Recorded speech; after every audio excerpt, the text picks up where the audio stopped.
Shalom, sahabat CS dimanapun Anda berada. Saya sangat bersuka cita dan antusias sekali bertemu dengan saudara melalui channel saya dan menyampaikan kebenaran firman Tuhan.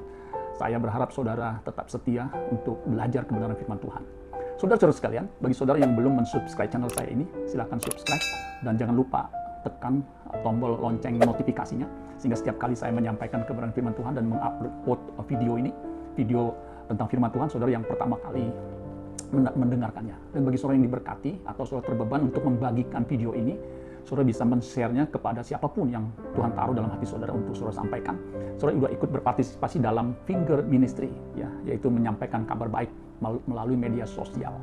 Baik saudara sekalian, pada kesempatan kali ini firman Tuhan berjudul mengembangkan kodrat ilahi. Kodrat ilahi atau karakter ilahi, ya. Nah, yang saya sampaikan ini dari Matius 25 ayat 14 sampai 30. Nah, karena panjang saudara sekalian, ini tentang perumpamaan tentang talenta. Jadi perumpamaan tentang talenta ini menjelaskan suatu kebenaran yang menurut saya sangat penting. Nah, karena waktu jadi saya menjelaskan saja, ya, yaitu tentang seorang tuan, ya. Ini jadi bicara soal kerajaan Allah yang digambarkan ada seorang tuan, seorang penguasa yang hendak berpergian ke luar negeri. Dia panggil hamba-hambanya, kemudian dipercayakan hartanya, kalau di situ hartanya, ya, atau diwakili dengan talenta, ya. Ada yang diberi 5 talenta, ada yang diberi 2 talenta, ada yang diberi 1 talenta. Nah, talenta ini ya kita nanti bisa isi, tapi talenta itu kalau timbangan beratnya 34 kilo, ya. Tapi kalau dia sebagai uang itu jumlah talenta itu 600 dinar. Nah, 1 dinar itu upah pekerja 1 hari. Kalau 1 hari ya sekarang ini 150.000, 6.000 dinar itu berarti 900 juta. Jadi suatu jumlah, satu amount yang cukup besar saudara sekalian. Ya. Dan kalau dibuat waktu, ya, bekerja 1 hari, 1 dinar itu 1 hari, kalau 6.000 dinar berarti 6.000 hari. Nah, kalau setahun bekerja 240 hari kerja, ya, kalau sebulan 20 kali 12 240 berarti 6.000 hari itu sama dengan 25 tahun kerja. Jadi satu jumlah yang sangat signifikan. Nah, di situ dikatakan yang seorang diberikan 5 talenta, yang seorang lagi 2 talenta, yang satu talenta. Kemudian tuannya itu pergi, ya. Diberikan itu menurut kesanggupannya. Nah, yang terjadi saudara sekalian, ya, setelah tuannya pergi, yang 5 segera menjalankan uangnya itu. Demikian juga yang kedua, ya. Kemudian tidak lama setelah itu, ya, lama sesudah itu, jadi cukup lama, ya, tuan itu kembali. Kita mengadakan perhitungan. Nah, perhitungannya apa saudara sekalian? Hamba yang menerima 5 talenta itu datang dan berkata begini saudara sekalian, Tuhan, 5 talenta yang Tuhan percayakan, ya. Kemudian dikatakan, ya, menerima talenta berkata, Tuhan, 5 talenta Tuhan percayakan kepadaku, lihat, ya, aku telah mendapatkan laba 5 talenta. Sehingga totalnya menjadi 10 talenta. Nah, apa yang terjadi dengan hamba yang bisa menjalankan, menggandakan sehingga mendapat 5 talenta? Tuannya memuji, tuannya berkata, baik sekali perbuatanmu, hambaku yang baik dan setia. Dia langsung diberi pujian baik dan setia. Engkau telah setia dalam perkara kecil, ya, aku akan memberikan kepadamu perkara yang besar.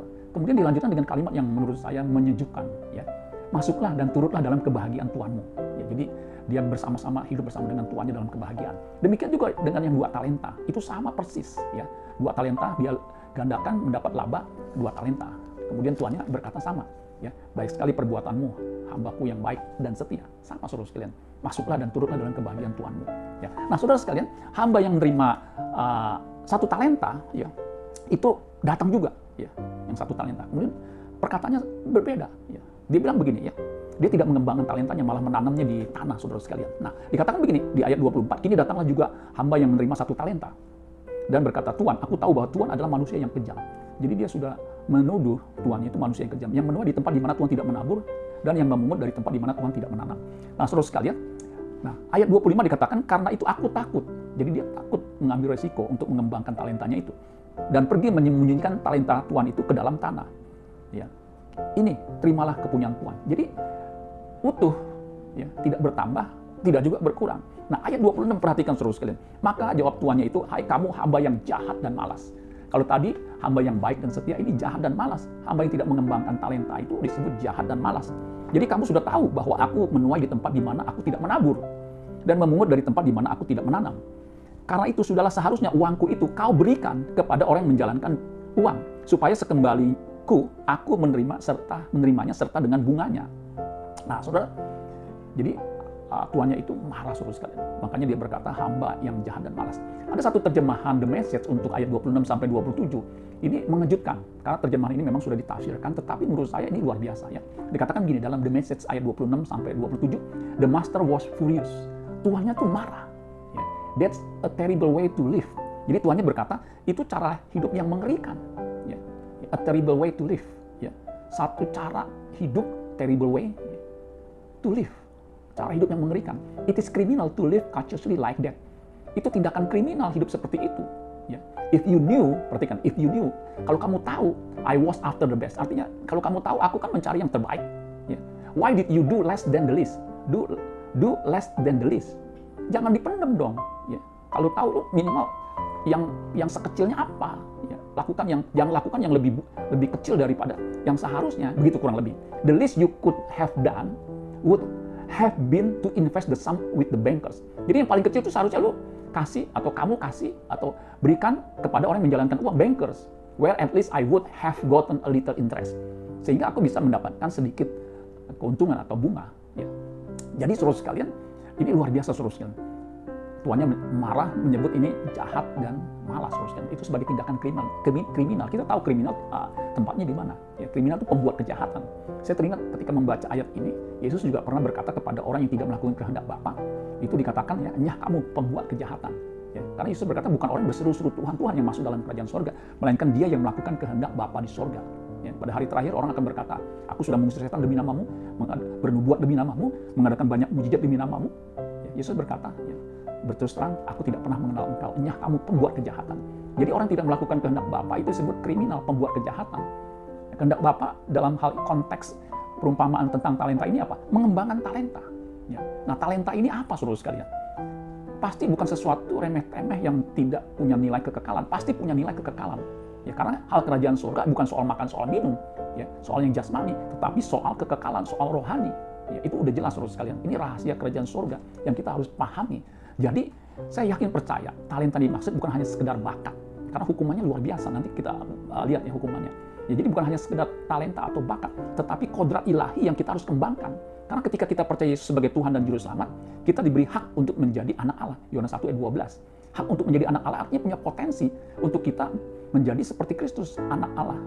Ya, anak tunggal Bapa di sorga. Nah, kita yang percaya kepada Dia diberikan potensi ya, menjadi anak Allah di mana Bapa berkenan. Ya, kenapa Bapa berkenan? Karena anak Allah seperti Yesus itu melakukan kehendak Bapa di sorga. Ya, hidupnya memberkati, hidupnya hanya taat kepada Bapa di sorga. Ya, hidupnya kudus, berkenan di hadapan Bapa. Ya, tidak ada noda, tidak ada celah. Nah, itu potensi ketika kita percaya kepada Tuhan Yesus. Tapi kalau potensi itu tidak dikembangkan, itu membuat Tuhannya marah. Nah, kalau kita perhatikan Kolose 3 ayat 5, ini senada saudara sekalian. Kolose 3 ayat 5, karena itu matikanlah dalam dirimu segala sesuatu yang duniawi. Ya, itu manusia lama itu sesuatu yang duniawi, yaitu apa? Percabulan, kenajisan, hawa nafsu, nafsu jahat, dan juga keserakahan yang sama dengan penyembahan berhala. Ayat 6 dikatakan, semuanya itu mendatangkan murka Allah. Sebagaimana Tuhan yang mempercayakan satu talenta itu murka kepada hamba yang tidak mengembangkan talenta itu, dia murka, dia furious, dia marah. Sama ini mendatangkan murka Allah kalau kita tidak mengembangkan kodrat ilahi. Jadi kita bukan hanya menanggalkan manusia lama ya yang berhubungan dengan duniawi, yang keduniawian, kita juga harus mengembangkan kodrat ilahi. Begitu saudara sekalian. Nah, kalau kita lihat saudara sekalian ayat 25 pasal 25 Matius 25 ayat 28 itu dikatakan gini, sebab itu ambillah talenta itu daripadanya ya, dan berikanlah kepada orang yang mempunyai 10 talenta. Karena setiap orang yang mempunyai kepadanya akan diberi, sehingga berkelimpahan. Ya. Tetapi siapa yang tidak mempunyai, apapun yang ada padanya akan diambil daripadanya. Nah, ayat 30 mengerikan. Dikatakan, dan campaklah hamba yang tidak berguna itu. Hamba yang tidak berguna dicampakkan ke dalam kegelapan yang paling gelap. Kita tahu, kegelapan yang paling gelap itu gambaran neraka jahanam. Ya. Di sanalah akan terdapat ratap dan kertak gigi. Nah, ini luar biasa. Hukumannya bagi hamba yang tidak mengembangkan kodrat ilahi, yang mengembangkan talenta yang Tuhan berikan waktu kita percaya Yesus. Ya, itu hukumannya luar biasa saudara sekalian. Jangan sampai kita menjadi seperti hamba yang 1 talenta ini. Jadilah hamba yang 2 talenta atau 5 talenta ya saudara. The Message mengatakan begini, ya Matius 25 ayat 28 sampai 30. Ini luar biasa. Take the 1,000. Ya, 1,000 itu maksudnya yang 1 talenta. Ya. Kalau yang 2 talenta 2,000, yang 5 talenta 5,000. And give it to the one who risk the most. Nah, jadi yang 5 talenta yang mengembang sehingga totalnya menjadi 10, itu disebut who risk the most. Orang yang mau mengambil resiko. Ya, risk taker, saudara sekalian. Ya, kalau orang nggak mau ambil resiko, penakut, saudara sekalian, ya akan menjadi seperti hamba yang 1 talenta itu. And get rid of display it safe. Ya, singkirkan hamba yang play it safe, yang mau main aman aja, begitu, nggak mau melakukan, nggak mau aktif. Ya, who won't go out on a limb, yang tidak mau mengambil risiko. Ya, kemudian dikatakan throw him out into utter darkness. Ya, lemparkan atau campakkan ke dalam tempat yang paling gelap. Utter itu betul-betul sama sekali gelap begitu, saudara sekalian ya. Jadi saudara sekalian, Tuhan suka kepada orang yang who is the most, orang yang respecter, artinya yang mau mengembangkan kodrat ilahi, saudara sekalian. Kenapa? Memang Tuhan ingin anaknya itu bertumbuh, berkembang menjadi seperti Kristus, putra tunggalnya, di mana Yesus itu menjadi kesukaan Bapa di sorga. Kita juga harus begitu. Nah, untuk kita memiliki perkenanan Bapa, kita harus mengembangkan kodrat kita ini dari kodrat manusia yang cenderung berbuat dosa, kodrat dosa, sinful nature, menjadi orang yang berkodrat ilahi. Jadi bukan hanya statusnya sebagai anak Allah, tetapi keberadaannya menjadi anak Allah yang berkodrat, berkarakter ilahi. Jadi bukan hanya sekedar status, tapi benar-benar anak Allah, benar-benar benar. Begitu saudara sekalian. Jadi kalau tidak mau mengembangkan Alkitab dengan jelas, Tuhannya itu marah. Nah, Tuhan ini adalah Allah Bapa kita, itu marah. Ya, jangan main-main saudara sekalian ya. Ketika kita menerima Yesus, kita hanya hidup sembarangan saja atau hidup sekedarnya aja, tidak mau mengembangkan. Ya, karena kalau kita tidak menjadi seperti Kristus, ya kita akan dicampakkan saudara sekalian. Saudara-saudara sekalian, kita diberikan fasilitas keselamatan, ada penebusan. Ketika Yesus mati di kayu salib, ya, menebus dosa manusia, itu memungkinkan kita untuk menjadi anaknya. Ya, kita diberikan potensi, diberikan kayak uang pangkal. Kalau kita kuliah, uang pangkal, ya diberikan sehingga kita bisa kuliah. Ya, jadikan semua bangsa murid. Kita murid ditingkatkan kualitasnya dari manusia yang berkodrat dosa menjadi kodrat ilahi, itu kualitas. Ya, hidup kekal itu bukan hanya sekedar durasinya panjang selama-lamanya, tetapi kualitasnya, kualitas ilahi. Ya, nah selama kita hidup, ya sebelum kita kembali kepada Bapa di sorga, ya kita diberi kesempatan tanggung jawab, responsibility. Harus ada respon. Ya, responsibility dari kata respon dan ability. Kita harus punya kemampuan merespon. Apa itu? Segera. Ya, ketika kita percaya Yesus, segera, secepatnya kita mau mengembangkan karakter ilahi ini. Yang seperti Yesus, yang serigala punya liang, burung punya sarang, tapi anak manusia tidak punya tempat untuk meletakkan kepalanya. Yang apa? Yang melayani Bapa di sorga. Anak sama seperti anak manusia datang bukan untuk dilayani, melainkan untuk melayani dan memberikan nyawanya menjadi tebusan bagi banyak orang. Ya, jadi pendek kata saudara sekalian, ya, kalau kita tidak mau berubah menjadi seperti Kristus, kita akan dicampakkan. Bukan hanya penebusan, ada Injil, Injil kekuatan Allah yang menyelamatkan. Injil itu di dalamnya nyata kebenaran Allah. Roma 1 ayat yang ke-17 dan seterusnya, itu ada nyata kebenaran Allah yang akan mengubahkan kita. Kuduskanlah mereka dalam kebenaran. Firman-Mu adalah kebenaran. Jadi kebenaran itu akan menguduskan kita, akan mengubah kita ya, menjadi manusia ilahi. Jadi proses teosis itu tidak bisa lepas daripada Injil kebenaran Allah itu, saudara sekalian. Dia kekuatan Allah. Ya. Kemudian saudara sekalian, penebusan Injil dan juga ada Roh Kudus. Jadi waktu kita percaya Yesus, Efesus 1 ayat 13 itu Roh Kudus dimeteraikan dalam diri kita. Nah, Roh Kudus itu roh penolong yang akan memimpin kita kepada seluruh kebenaran. Sehingga kita bisa mengerti kebenaran dan menerapkannya. Diberikan kuasa untuk melakukan kebenaran, saudara sekalian. Ya. Nah, yang terakhir, penggarapan Allah. Allah menggarap kita, memproses kita. Ya. Roma 8 ayat 28 itu sangat jelas ya. Kita tahu sekarang Allah turut bekerja dalam segala sesuatu. Untuk apa? Mendatangkan kebaikan bagi mereka yang mengasihi Dia, yaitu bagi mereka yang terpanggil sesuai dengan rencana Allah. Jadi bagi kita yang mengasihi Allah, Allah memproses kita sehingga bisa menjadi makhluk ilahi, manusia berkodrat ilahi, saudara sekalian. Makanya setiap peristiwa yang terjadi dalam diri kita, kalau kita mengasihi Tuhan, itu berkat abadi. Kenapa disebut berkat abadi? Akan mengubah kodrat kita, karakter kita menjadi karakter seperti Kristus. Jangan sampai kita ya seperti hamba yang penerima 1 talenta ini ya sudah menaruh syahwah sangka, ya prasangka buruk kepada Tuhan. Ya, ada kesaksian seorang yang berdoa sakit gak sembuh-sembuh, akhirnya jadi ateis sampai dia mati, saudara sekalian. Padahal ketika doa kita tidak dijawab, Tuhan menghendaki kita untuk sabar dan punya pengharapan. Jangan sampai gara-gara kita nggak disembuhkan, kita meninggalkan Tuhan.